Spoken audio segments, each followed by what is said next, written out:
Alright, this is soon might be another product of mine, one of my little innovations. It's more specifically for most Polaris clutches that have the threads on the outside. If you don't have the real polar, see, I just made my own of 1-inch pipe coupler. You could use 2 of them, or just use part of an axle from a 3-wheeler. Weld that together, weld a cap on the end. You see that, I mean, there's threads on the inside of that, and there's threads on the outside of here. What you do is take the top plate off. You got to put a dowel pin inside there that's not too long, it's maybe about sticking about this far in. You screw this on,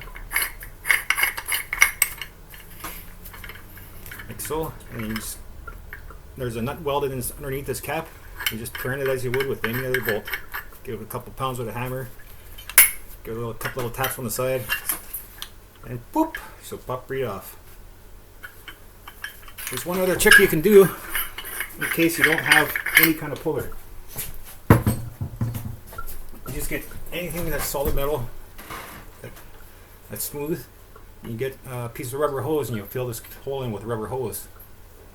And you grease up your long thing, and then you put it in place, and you fill it up with water first inside here, just like the brand. You got to hit it really hard and really fast, and you go pow. All that hydraulic pressure will pop the clutch off.